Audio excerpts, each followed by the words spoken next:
زُيِّنَ لِلَّذِينَ كَفَرُوا الْحَيَاةُ الدُّنْيَا، کافروں کی نگاہ میں دنیا کی زندگی آراستہ کی گئی. زُيِّنَ آراستہ کی گئی، لِلَّذِينَ كَفَرُوا کافروں کی نگاہ میں، کافروں کے لیے، الحیات الدنیا دنیا کی زندگی. زُيِّنَ کا لفظ یہ بتاتا ہے کہ در حقیقت دنیا کی زندگی خوبصورت نہیں ہے. اس میں کوئی ایسی چیز نہیں ہے کہ بندہ اس سے متاثر ہو اور وہ اس کی طرف کشش محسوس کرے. لیکن چونکہ کافر کے دل سخت ہوتے ہیں، کالے ہوتے ہیں، تو ان کی آنکھوں پر ایسے پردے پڑے ہیں کہ وہ اس گندی چیز کو بہت اچھا سمجھتے ہیں اور قبر و آخرت کے مقابلے میں دنیا کی زندگی کو ترجیح دیتے ہیں. جیسے گندگی کا ڈھیر ہو اور اس کے اوپر خوبصورتی کے ساتھ کوئی کور لگا دیا جائے اور چھپا دیا جائے تو یہی کہا جائے گا کہ گندگی تو موجود ہے لیکن خوبصورت کور ایسا لگا دیا گیا کہ دیکھنے والا گندگی کو نہیں دیکھ رہا، وہ اس کور سے متاثر ہو رہا ہے. تو ایسے ہی یہ دنیا کی حقیقت کو سمجھ نہ سکے. دنیا بڑی قلیل ہے، فانی ہے، بے وفا دنیا ہے، اور ایک وقت موت کا مقرر ہے. جب وہ وقت آئے گا تو کوئی نہ کوئی بہانہ ہو جائے گا اور ہم دنیا سے چلے جائیں گے. نہ ایک لمحے پہلے موت آتی ہے، نہ ایک لمحے بعد.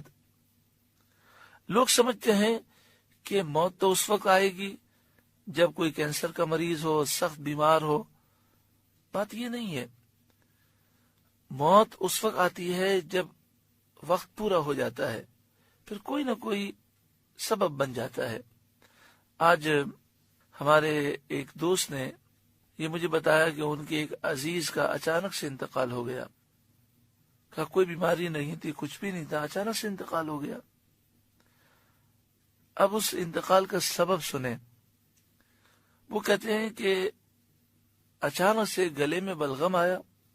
جب انہوں نے اتار لیا یا اتر گیا تو یہ سانس کی نالی میں چلا گیا، اور سانس کی نالی میں بلغم جاتے ہی چند سیکنڈ میں ان کا انتقال ہو گیا. اب بتائیے کتنی دفعہ ہمارے ساتھ ہوتا ہے کہ پانی جو ہے سانس کی نالی میں چلا جاتا ہے، کیسے کیسے معاملات ہوتے ہیں. لیکن بات یہ ہے کہ جب موت لکھی ہے تو کوئی نہ کوئی سبب بن جاتا ہے. کیا ہمارے دوست کے جو عزیز ہیں ان کو معلوم ہوگا کہ یہ میری زندگی کی آخری رات ہے، یہ میری زندگی کی آخری صبح ہے، آج رات مجھے قبر میں گزارنی ہے؟ ہمیں سوچنا چاہیے کہ ہم نے آخرت کے لیے کیا تیاری کی.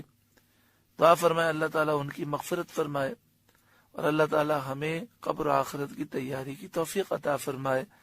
ہمیں ہر دن کو آخری دن سمجھنے کی توفیق عطا فرمائے، ہر رات کو آخری رات سمجھنے کی توفیق عطا فرمائے. زُيِّنَ لِلَّذِينَ كَفَرُوا الْحَيَاةُ الدُّنْيَا کافروں کی نگاہ میں دنیا کی زندگی آراستہ کی گئی. وَيَسْخَرُونَ مِنَ الَّذِينَ آمَنُوا اور وہ مسلمانوں سے ہنستے ہیں، مسلمانوں کا مذاق اڑاتے ہیں. کس بات میں مذاق اڑاتے ہیں؟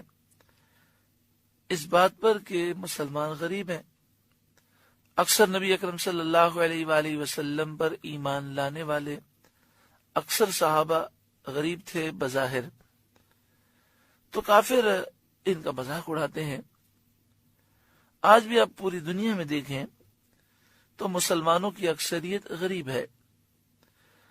دین کے نام پر جان قربان کرنے والے اور دین کے نام پر اپنا سب کچھ قربان کرنے والے، حضور سے محبت کرنے والے اکثر غریب ہوتے ہیں.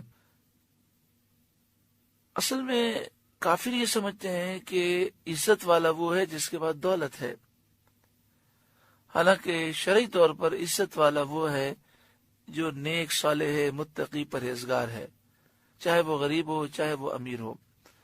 سورۃ الحجرات 26واں پارہ سورہ حجرات کی آیت نمبر 13. اللہ رب العالمین نے ارشاد فرمایا ان اکرمکم عند اللہ اتقاکم، بے شک اللہ کے نزدیک تم میں سب سے زیادہ معزز وہ ہے جو زیادہ اللہ سے ڈرنے والا ہے، جو زیادہ پرہیزگار ہے۔ بخاری شریف کتاب و تفسیر القرآن، اس کے تحت عنوان ہے تفسیر سورۃ نون والقلم، حدیث نمبر 4918۔ نبی اکرم صلی اللہ علیہ وآلہ وسلم نے ارشاد فرمایا، الا اخبرکم باہل الجنہ، کیا میں تمہیں جنتیوں کی خبر دوں؟ کل ضعیف، جنتی ہر وہ شخص ہے جو کمزور ہے، ومتضاعف، جسے کمزور سمجھا جاتا ہے، یعنی لوگ بھی اسے کمزور سمجھتے ہیں، حقارت سے دیکھتے ہیں، مگر وہ متقی اور پرہیزگار ہے۔ لو اقسم علی اللہ لابرہ، اس کی شان یہ ہے کہ اگر وہ اللہ کی قسم کھا لے تو اللہ تعالیٰ اس کی قسم کو پورا فرماتا ہے، اس کی زبان سے کوئی لفظ نکل جائے تو وہ پورا کیا جاتا ہے۔ الا اخبرکم باہل النار، یا میں تمہیں جہنمیوں کی خبر دوں؟ کل اتل، ہر سرکش، جواد مستکبر، تکبر کرنے والا، تکبر سے چلنے والا، یعنی جو غرور و تکبر کرنے والا ہے وہ جہنمی ہے۔